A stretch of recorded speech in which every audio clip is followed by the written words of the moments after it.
Binasa mula sa aklat ni Sirach. Noong mga araw na iyon, lumitaw si Elias na parang apoy, parang sulong nagliliyab ang kanyang mga salita. Dahil sa alab ng kanyang galit sa kanilang kasamaan, pinadalhan niya sila ng tagutom at marami sa kanila ang nangamatay. Sa pangalan ng Diyos, pinigil niya ang ulan at 3 ulit siyang nagpaulan ng apoy. Kagilagilalas ang iyong mga kababalaghan, Elias. Sino ang makatutulad sa mga ginawa mo? Sa wakas, iniakyat ka sa langit ng isang ipo-ipo, lula ng isang karwaheng hila ng mga kabayong nag-aapoy. Nasusulat na ikaw ay babalik sa takdang panahon upang paglubagin ang galit ng Diyos bago sumapit ang takdang araw, para pagsunduin ang mga magulang at mga anak, at muling tipunin ang mga lipi ng Israel. Mapapalad ang mga makakikita sa iyo at yaong mga namatay na umiibig sa Diyos, sapagkat kami rin ay mabubuhay. Ang salita ng Diyos. Akitin mo, Poong mahal, iligtas kami tanglawan. Pastol ng Israel, kami ay pakinggan. Mula sa trono mong may mga kerubin, kami ay tulungan. Sa taglay mong lakas, kami ay iligtas at tubusin sa hirap. Akitin mo, Poong mahal, iligtas kami tanglawan. Ika'y manumbalik, O Diyos na dakila, pagmasdan mo kami mula sa itaas. Ang puno ng ubas na itinanim mo ay iyong iligtas, yaong punong iyon na pinalagumot iyong pinalakas. Akitin mo, Poong mahal, iligtas kami tanglawan. Ang lingkod mong mahal ay iyong ingatan, yamang hinirang mo ay iyong ipagsanggalang. Iyong palakasin bilang isang bansang makapangyarihan, at kung magkagayon magbabalik kamit, di na magtataksil sa iyo kailanman. Kami pasiglahit aming pupurihin ang iyong pangalan. Akitin mo, Poong mahal, iligtas kami tanglawan. Ang mabuting balita ng Panginoon ayon kay San Mateo. Habang bumababa sila sa bundok, tinanong si Jesus ng mga alagad, bakit po sinasabi ng mga eskriba na dapat munang pumarito si Elias? Sumagot siya, paririto nga si Elias upang ihanda ang lahat ng bagay. Sinasabi ko sa inyo na pumarito na si Elias, ngunit hindi siya nakilala ng mga tao, at kanilang ginawa sa kanya ang gusto nila. Gayon din naman, pahihirapan nila ang anak ng tao, at nauunawaan ng mga alagad na si Juan Bautista ang tinutukoy niya. Ang mabuting balita ng Panginoon. Pinupuri ka namin, Panginoong Hesukristo.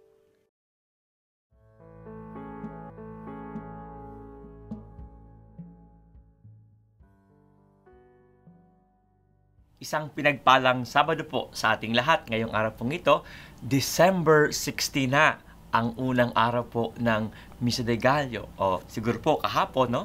May mga nagsimbang gabi na, December 15 ng gabi. Kaya po siguro may mga puyat, medyo kulang po sa tulog, no? Pero gayon pa man, kayo kasama ko ngayong araw na ito, nagninilay para po sa Ebanghelyo.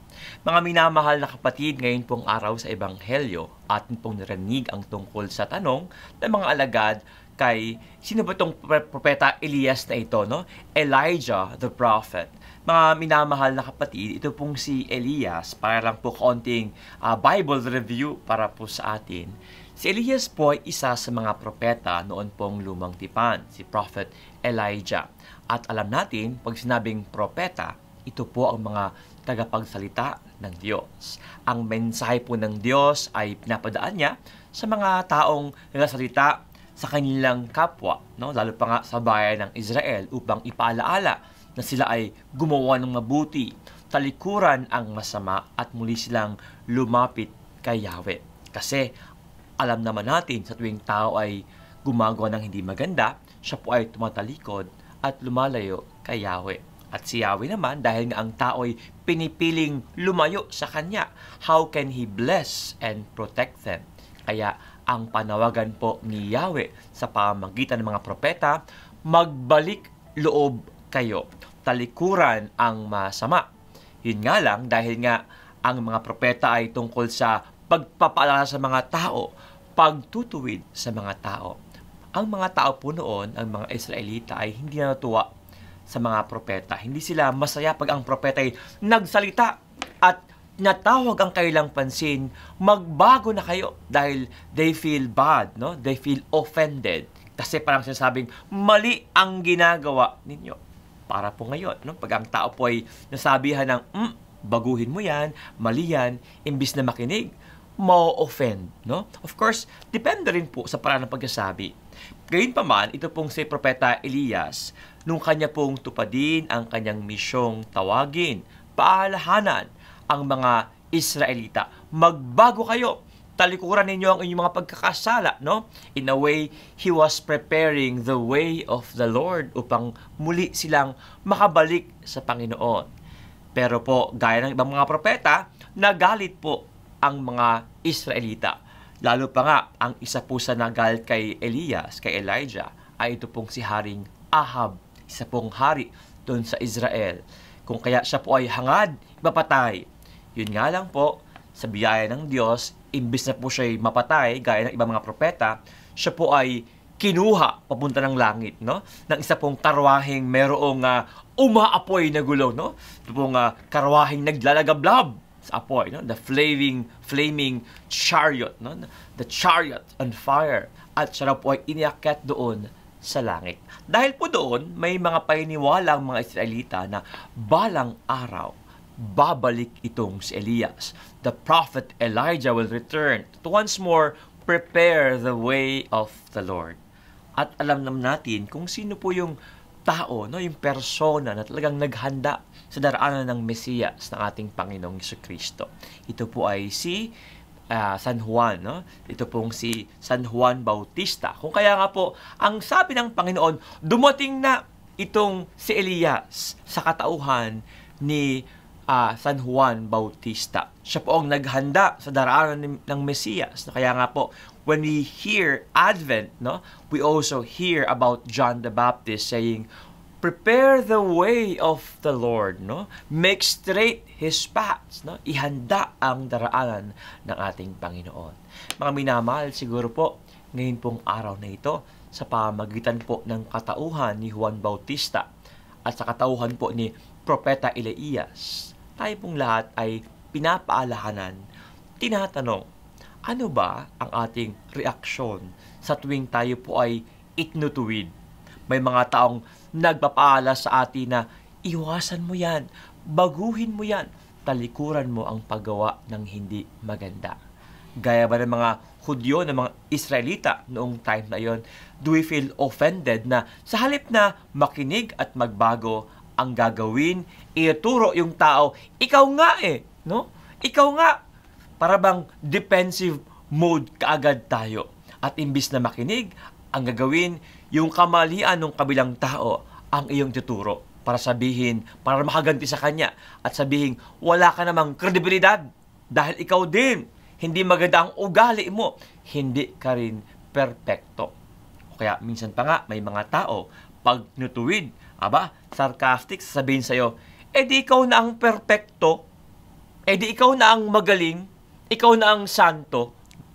Minsan, mga minamahal na kapatid, yung diwa po ng fraternal correction ay atin pong hindi naya sa buhay. Kasi nga po, ang ating tingin, tayo po ay pinapahiya. Tayo po ay hinahamak. Tandaan po natin ang panahon ng Adbyento.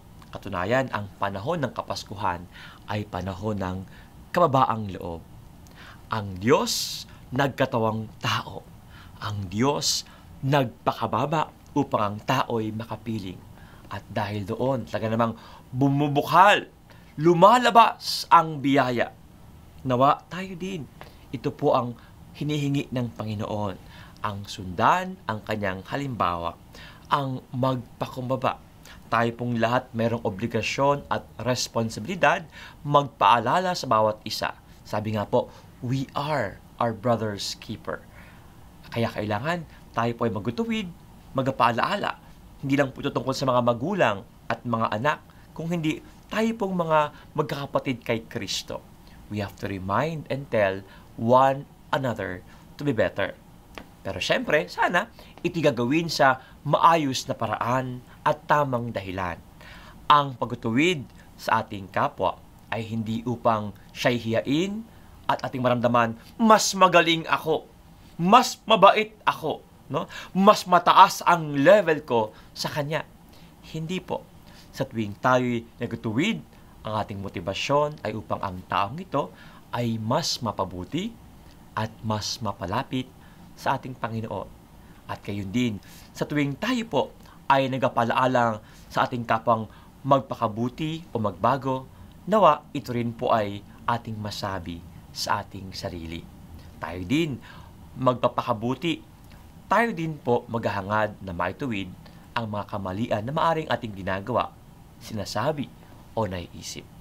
Mga minamahal, ang panahon ng Kapaskuhan ay panahon ng kabaang loob. At sabi nga palagi at paulit-ulit sa Ebanghelyo, ang taong mayroong mabang loob, pinagpapala. At tunay nga, nawa, ang panahon ng Kapaskuhan ay maging panahon ng pagpapala sa ating lahat. Hayaan niyo po, kayo po ay aking i-bless, kayo pong lahat ay yumuko as we pray together for the gift of humility. Panginoon, ayon pong pinapasalamat ang biyaya po ng kabaang loob. Nawa po, Panginoon, kaming lahat patuloy mong padalahan ng mga taong magpalaala, gagabay at magtuturo sa amin upang kami ay gumawa ng mabuti at umiwas sa masama. At gayon din, sa pamagitan po ng inyong Espiritu, buksan niyo ang aming mga puso at ito ay magkaroon ng mahabang loob, handang tanggapin ang pagtutuwid sa amin. Nang tunay nga, kami ay makasunod sa iyong halimbawa. Ito, Panginoon, ay aming hinihiling sa iyong ngalan. Amen. At nawa pagpalain kayong lahat ng makapangyarihang Diyos, Ama, Anak, at Espiritu Santo. Isang pinagpala pong Sabado sa ating lahat.